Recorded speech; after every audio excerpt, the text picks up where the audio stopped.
안녕하십니까. 윤수원 이현철 과장입니다. 이번 시간에는 여신의 정석 제8권 제1장 주거용 건물편을 같이 살펴보겠습니다. 주택을 담보로 취득하는 경우에는 주택임대차보호법에 의해서 당행의 저당권 순위와 상관없이 우선적으로 선순위가 되는 최우선 변제 소액보증금이나 우선 변제권을 갖춘 임차인의 보증금이 있는지 반드시 확인하셔야 합니다. 이때 주택은 건축물 관리 대상상의 공부상 주택뿐만 아니라 공부상 주택은 아니더라도 현황이 주택으로 쓰이고 있는 부동산 또한 주택임대차보호법의 적용 범위에 해당되어서 특히 주의를 기울이셔야 합니다. 먼저 주택임대차보호법의 주요 내용부터 같이 살펴보겠습니다. 먼저 최우선 변제 소액보증금입니다. 최우선 변제 소액보증금은 담보 제공된 주택이 경매로 처분될 경우에 경매 개시 결정 등기 이전에 세입자가 주택의 인도를 받고 주민등록 전입을 마쳤다면 대항요건이 구비되어서 은행을 포함한 다른 담보물권자보다 혹은 조세채권자보다 먼저 그 세입자의 보증금 중 일부를 우선해서 배당받을 수 있는 금액을 이야기합니다. 이때 세입자, 다시 말하면 임차인이 우선 배당받을 수 있는 최우선 변제 소액보증금은 경매가 진행되는 주택의 낙찰 금액을 기준으로 해서 2분의 1을 초과할 수 없습니다. 만약 해당 주택의 임차인이 수인인 경우라면 각 임차인의 최우선 변제 소액보증금의 합계가 낙찰가액의 2분의 1을 초과할 경우 2분의 1 범위 내에서 보증금 비율로 안분 배분해서 배당이 진행되게 됩니다. 임차인이 우선 배당받을 수 있는 최우선 변제 소액보증금은 담보 제공되는 주택에 대한 저당권 설정 일자에 따라서 달리 적용됩니다. 주택을 담보로 하는 특정 대출을 취급하는 현재 기준으로서는 최우선 변제 소액보증금을 받을 수 있는 임차인의 자격으로 간주될 수 있지만 해당 주택의 근저당 설정 일자를 기준으로 봤을 땐 최우선 변제 소액보증금의 대상이 되지 않을 수가 있습니다. 예를 들면 주택담보대출의 부실로 담보물이 경매가 진행되어서 최우선 변제 소액보증금을 우선 배당받아갈 수 있는 임차인이 있는지 여부를 확인해야 할 때 경매가 진행되는 오늘 현재, 예를 들어서 2008년 11월 현재라고 가정을 하면 임차인의 보증금이 부산 지역에 6천만 원 이하인 경우 은행의 설정 순위와 상관없이 최우선화해서 2천만 원을 우선 변제받을 수 있다 생각할 수 있습니다. 하지만 해당 대출의 그 담보가 설정 일자가 만약 2008년 8월 21일이었다고 가정을 하면 임차인의 보증금이 그때 당시에 최우선 변제 임차인의 범위인 5천만 원을 초과하게 되어서 최우선 변제 소액보증금을 배당받을 수 있는 임차인의 자격에 해당되지 않을 수도 있습니다. 하지만 주택임대차보호법 적용 대상에 대한 기준과 달리 실무에서는 주거용 건물에 대한 소액보증금을 계산할 때 임차인의 전체 보증금 규모나 혹은 근저당 설정 일자와 상관없이 대출 심사 시점을 기준으로 해서 해당 소액보증금을 적용하셔야 함을 기억하셔야 합니다. 다음은 확정일자부 우선변제권입니다. 우선변제권은 임차인이 주택을 인도받고 전입을 하고 계약서에 확정일자를 받아둔 경우로 그 이후에 은행과 같은 후순위 설정자가 있다면 후순위 설정자보다 먼저 우선해서 보증금 전체를 변제받을 수 있는 것을 말합니다. 우선 변제권은 저당권 설정과 동일한 효력이 발생되기 때문에 배당 요구 종기 때까지 배당 신청만 한다면 임차인의 보증금 전체를 배당받을 수 있습니다. 주택임차권의 대항력을 같이 한번 살펴보겠습니다. 대항력은 임차인이 주택을 인도받고 전입신고가 될 경우 그 다음 날부터 대항력이 구비됩니다. 대항력이 구비가 되면 건물을 계속 사용하며 제3자에게 인도가 된다 하더라도 그 인도를 거절할 수 있습니다. 이런 대항력은 기타 채권자의 설정이나 가압류와 같은 타 권리보다 먼저 구비되어야만 실제 대항력을 행사할 수 있습니다. 당해의 저당권 설정 순위보다 먼저 임차인이 대항력을 구비한 경우에는 주택의 소유자가 바뀌어도 임차인의 지위가 새로운 소유자에게 승계가 됩니다. 혹은 해당 주택이 경매가 진행될 경우에는 배당 요구 종기까지 대항력 요건을 구비하고 있다면 우선 변제권을 인정받고 후순위 설정자보다 먼저 우선해서 보증금 전체를 1순위로 배당받을 수 있습니다. 만약 임대차 계약이 종료된 후에도 임대차 보증금을 받지 못했다면 법원에 임차권 등기를 진행할 수 있습니다. 법원에 임차권 등기를 신청하고 임차권 등기가 완료되면 임차인이 우선 변제권을 그대로 유지하면서 혹은 임차권 등기가 완료되었다면 임차인이 존출을 한다 하더라도 대항력 구비 요건을 그대로 유지하고 우선 변제권을 그대로 유지할 수 있습니다. 지금까지 주택임대차보호법의 주요 내용을 같이 살펴봤습니다. 그러면 이제 당행 규정인 주택임대차보호법의 적용을 받는 주거용 건물의 범위에 대해서 같이 한번 살펴보겠습니다. 먼저 주거용 건물은 주거용으로 사용되고 있는 건물에 한정됩니다. 상가나 공장, 창고 등은 창고 등은 영업용으로 간주되어서 혹은 또 기타 건물에 해당되어서 주거용 건물에서 제외됩니다. 교재 기호 1번부터 4번까지 주거용 건물의 범위를 정의하고 있는데 같이 한번 살펴보겠습니다. 먼저 1번입니다. 건축물 관리대장상의 용도가 주택인 것. 실제로 건축물 관리대장이나 등기사항 전무증명서, 즉 등기부 등본상의 용도가 주택인 것은 당연 주거용 건물 범위에 해당이 되어서 주택임대차보호법에 적용을 받습니다. 그리고 2번입니다. 공부상 용도가 주택이 아니더라도 실제 주거용으로 사용되고 있는 건물 또한 주택임대차보호법에 적용을 받을 수 있습니다. 3번. 건물의 일부가 주택으로 되어 있거나 주거용으로 사용되는 주택겸용 건물 또한 그 일부가 주거용으로 사용되고 있다면 주택임대차보호법에 적용을 받아서 앞서 설명드린 소액임차 보증금이나 우선 변제권 등에 해당이 되어서 반드시 향후에 발생될 수 있는 소액임차 보증금 등을 고려해서 담보가치를 판단하셔야 합니다. 그리고 중요한 부분입니다. 주거용으로 사용되는 미등기 건물 또한 주택임대차보호법에 적용을 받습니다. 주거용으로 사용되고 있는 미등기 건물, 예를 들면 공부상은 나대지이지만 순수 대지이지만 지상에 무가 건축물을 세워서 세입자가 있는 경우라 한다 하면 그 세입자 또한 주택임대차법에 적용을 받을 수 있는 임차인에 해당이 되어서 실제로 등기가 존재하지 않는 미등기 건물이지만 소액임차 보증금의 적용이 대상이 되는 주택임대차보호법에 적용을 받을 수 있다는 것 반드시 기억하시고 담보물의 가치를 적정히 판단할 수 있어야 할 것입니다.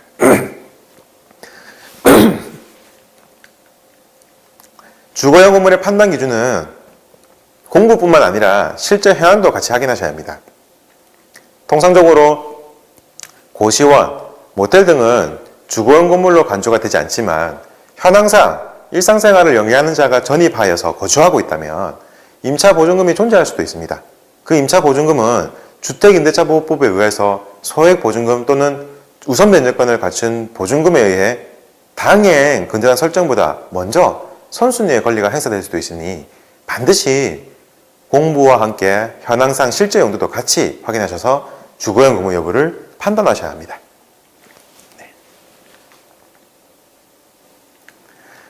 외국인 또한 주택임대차보호법 적용 대상이 됩니다. 하지만 법인은 제외됩니다.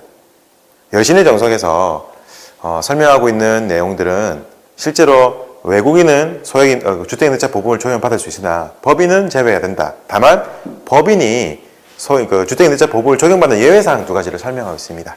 그 내용을 같이 한번 꼭 확인해 보셔야 할 것입니다. 다음은 주거용 건물 우선변제 대상 임차보증금입니다. 다른 담보물권자의 설정순위와 상관없이 다른 담보물권자보다 최우선에서 변제받을 수 있는 최우선 소액보증금은 표에서 나타난 바와 같이 담보 설정일자와 지역에 따라서 달리 적용됩니다. 만약 2018년 같이 한번 보시겠습니다.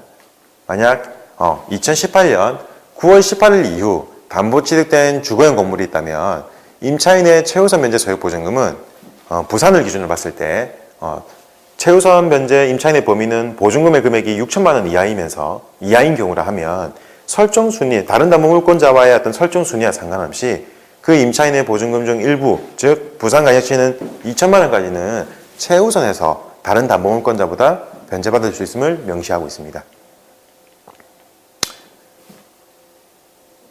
네, 지금까지 살펴본 것처럼 주택임대차보호법이 적용되는 주거용 건물의 경우에는 임차인의 보증금 중 일부는 은행의 설정 순위와 상관없이 최우선하여 먼저 보증금 중 일부를 받을 수 있기 때문에 주거용 건물을 담보로 취득할 경우에는 반드시 앞으로 향후 발생 가능한 소액 보증금을 계산하고 그 금액을 담보 인정 가격에서 차감해서 실담보 적용가를 산정하셔야 합니다. 앞서 설명드린 바와 같이 주택담보대출을 지급할 때는 지역별 소액보증금 적용은 대출 심사 시점을 기준으로 소액보증금을 산출하시면 됩니다. 지금 보시는 표가 소액보증금 산출 기준에 대한 설명을 하고 있습니다. 먼저 임대차가 없는 경우와 임대차가 있는 경우에 구분을 두고 앞으로 발생 가능한 소액보증금은 산출 적용을 달리하고 있습니다.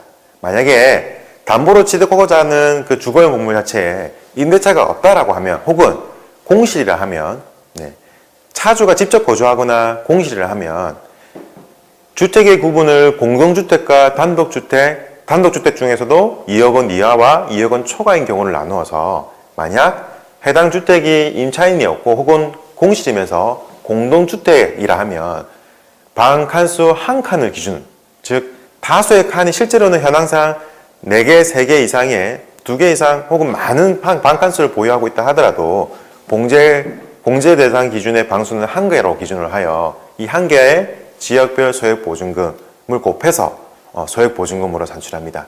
단 유의하실 것은 앞서 설명드린 바와 같이 소액보증금은 최우선 변제를 받을 수 있는 소액보증금은 주택 낙찰가액의 2분의 1을 초과할 수 없다는 기준에 대한 주택임대차보호법을 설명드렸습니다.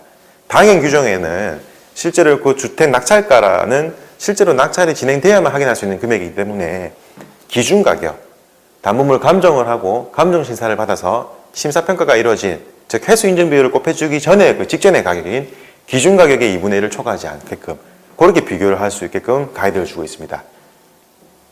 그리고 단독주택입니다. 단독주택이 만약 그 기준가격이 2억 원 이하인 경우라 하면 각주를 참고하여 교재에 나오시는 내용을 참고하시게 됩니다. 그 교재 참고 내용은 이렇습니다.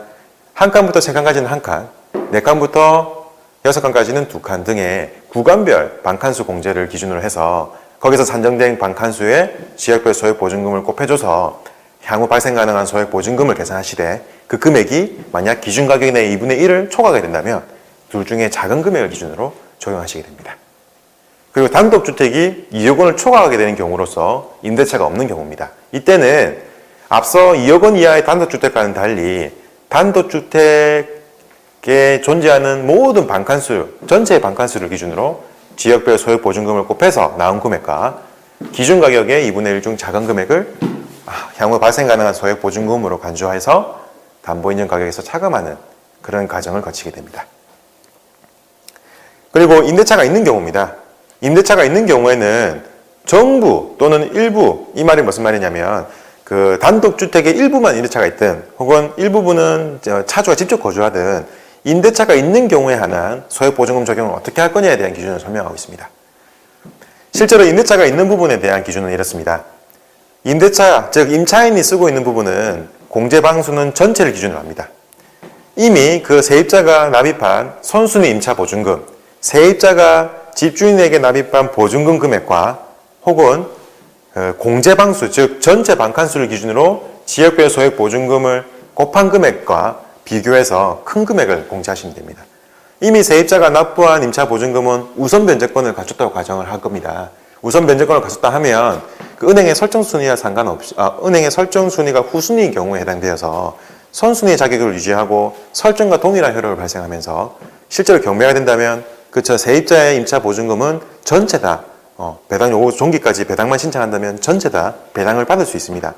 하지만 그 금액이 우선 변제권을 갖춘 임차인의 보증 금액이 향후에 발생 가능할 수 있는 공제반수 전체 기준의 반칸수에 곱한 향후에 그 지역별 소액 보증금을 합한 금액은 앞으로 발생될 수 있는 금액을 얘기하는 거죠.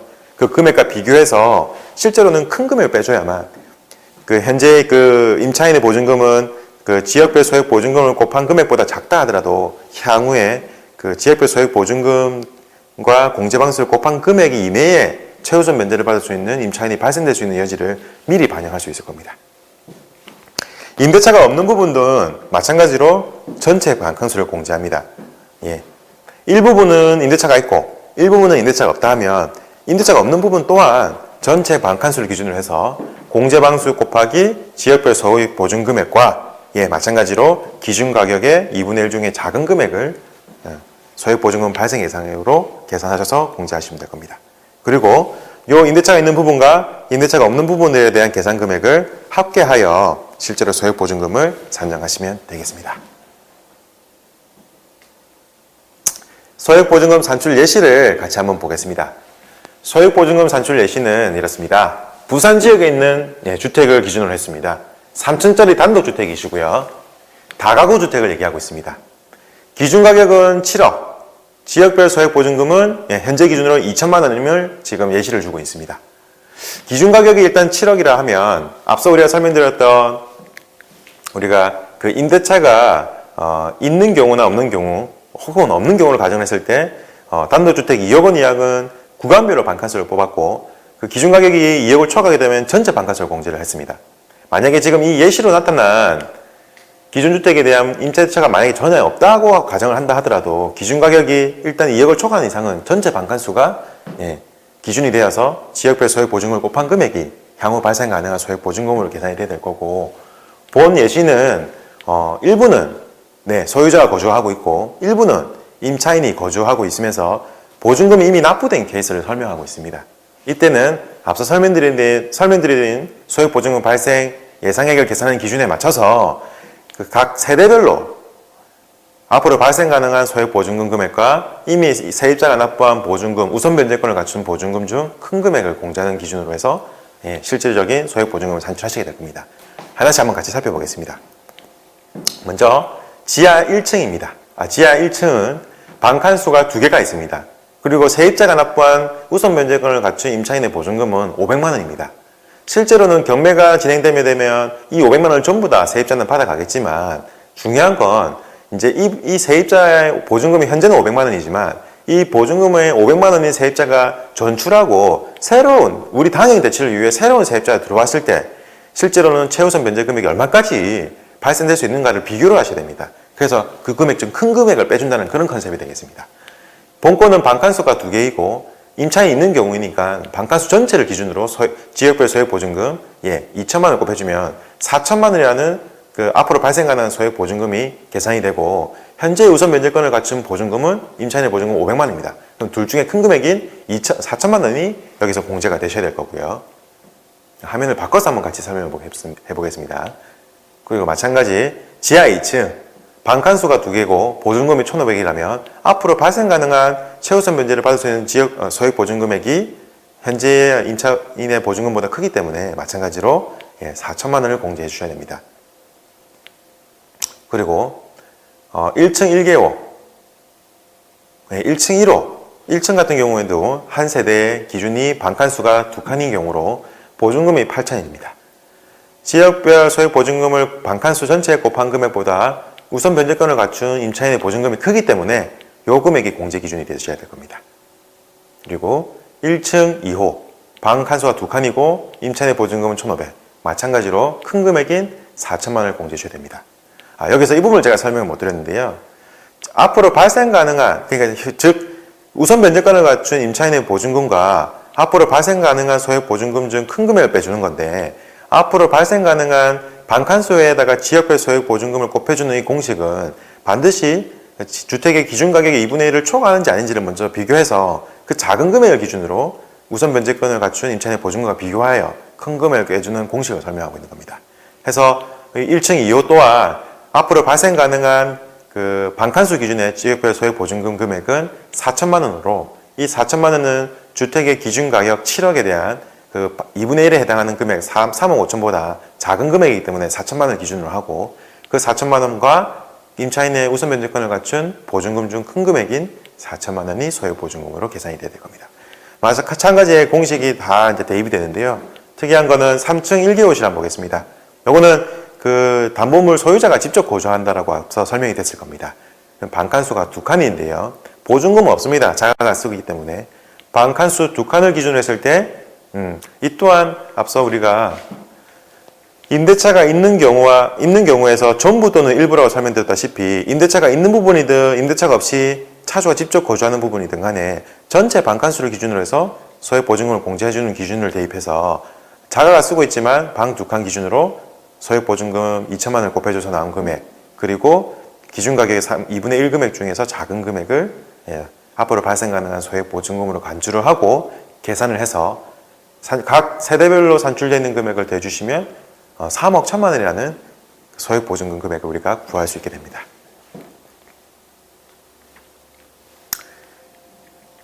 다음은 임대차 조사입니다. 네. 임대차 조사의 취지는 주거용 건물의 담보 취득을 위해서 소액보증금이나 우선 변제권을 갖춘 임차인의 보증금을 확인하기 위함이고 그리고 대출 취급 시에 그 임대차 조사 내용이 변동이 없는지를 확인하기 위해서입니다.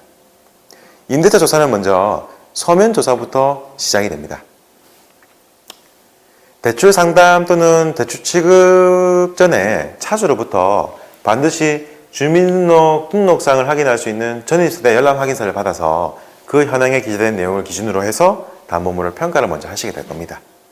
그리고 나면 현장 조사를 진행하십니다. 이 현장 조사의 시점은 서면 조사로 확인되어서 담보물을 평가하고 대출을 실행하기 직전, 즉 저희가 실무적으로는 대출을 실행하는 당일자, 그 현장 조사 결과를 확인하고 대출을 실행하게 되는데 크게 그 현장 조사를 영업점에서 직접 할 거냐 혹은 신용정보회사에서 그 위탁하여 진행을 할 거냐라고 선택을 하실 수 있게 됩니다. 하지만 원칙은 영업점이 아닌 신용조사의 위임을 함을 원칙으로 하고 있습니다.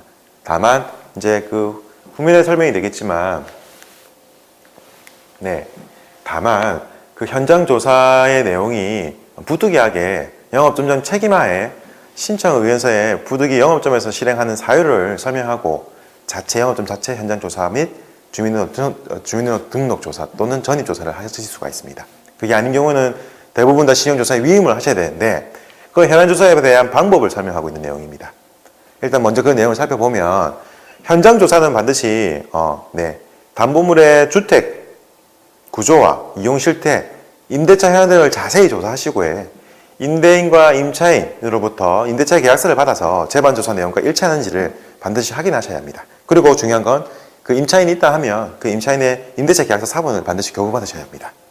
그리고 임대차 조사 시 임대차 계약이 없이 주택의 소유자나 혹은 가족이 아닌 제3자가 거주하고 있다면 임대차 계약이 없다는 뜻은 그 보증금이 없다는 뜻과 간주될 수 있겠습니다. 그렇다면 그 사유를 반드시 확인하시고 소유자와 거주자를 포함해서 소유자와 거주자로부터 확약서를 반드시 우리 당해 양표죠. 무상거주인용 확약서를 진구를 하셔야 됩니다. 이때 주의하실 점은 소유자 및 거주자가 아닌 채무자에게 확약서를 받는 경우에는 확약서에 효력이 없습니다. 반드시 기억을 하시고 반드시 그 거주자와 담보 제공자에게 그 무상거주인용 확인서를 받아서 인감증명서를 반드시 첨부하시고 그렇게 그 임대차 우선 변제권을 갖춘 임차인은 보증금 없이 거주하고 있다는 내용 증명을 해 놓으셔야만 됩니다.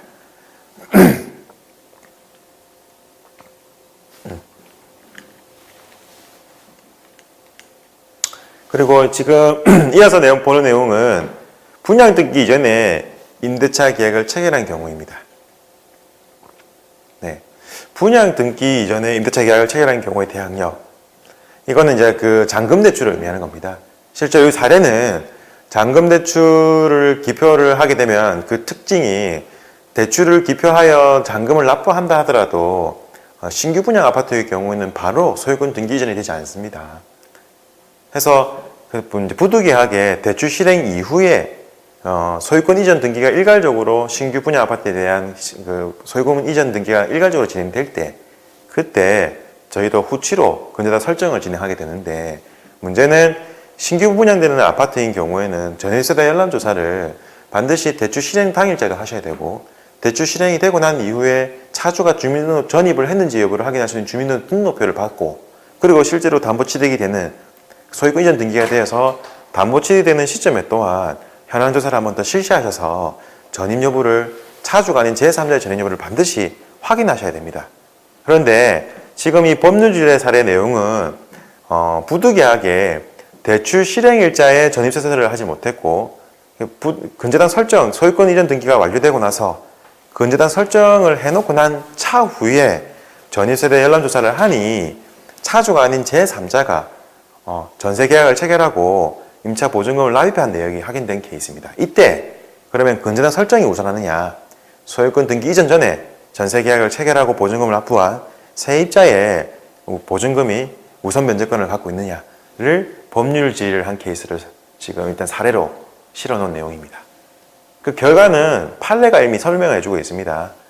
일단 이게 분양 등기, 신규 분양 아파트가 잔금을 치러지게 되면 당장에 소유권 이전 등기는 되지 않다 하더라도 해당 주소지에 대한 전입 신고 여부는 확인할 수 있다. 즉, 은행이 대출 실행 당일자에 우선 변제권을 갖춘 세입자의 존재 의무를 확인할 수 있었음에도 불구하고 대출을 진행된 케이스를 빌미로 하여 임차인의 보증금은 우선 변제권을 갖추고 있다라고 해석해 준 케이스입니다. 소유권 이전이 되지 않은 상태라 하더라도 세입자가 은행보다 먼저라 하면 후치로 우리가 담보취득 때는 소유권 이전 이후에 근저당 설정 일자보다 먼저 전세계약을 체결하고 보증금을 납입한 내용이 확인이 된다 하면 그 대항력 구비 요건을 앞서 설명드렸죠.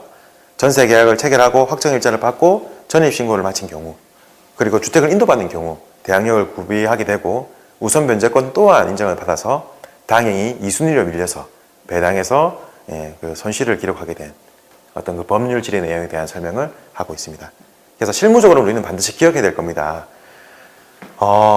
신규 분양 아파트와 같이 부득이하게 대출 기표와 동시에 담보가 취득되지 못하는 경우라 하면, 특히나 신규 분양 아파트의 그 잔금 대출은 대출 실행 당시에도 전입 조사를 하셔야 되고, 대출 실행 직후에도 차주가 주민등록 전입을 마쳤는지를 확인할 수 있는 주민등록 등본을 받으셔야 되고, 그리고 후치로 그 이후 대출 실행 이후에 소유권 이전 등기가 완료되는 시점에 다시 한 번 더 현황 조사를 해서 전입 조사를 해서 그 해당 담보물의 주소에 제3자가 전입이 되어 있는지 여부를 확인하시고 적절한 사후 관리를 꼭 잊지 말고 해주셔야 합니다. 그리고 마지막으로 가장 임차인에 대한 설명을 저희 교재에서는 하고 있습니다. 먼저 가장 임차인이라 하면 앞서 우리가 주거용 건물에는, 혹은 이거는 이 가장 임차인은 주택도 포함이 되지만 물론 상가까지도 공통적으로 해당되는 내용입니다. 임대차 보호법에 근거하면 당행의 근저당 설정 유무나 다른 담보물권자의 어떤 순위와 상관없이 최우선에서 임차인의 그 권리를, 보증금 중 일부를 변제받을 수 있는, 배당받을 수 있는 권리를 부여하고 있습니다.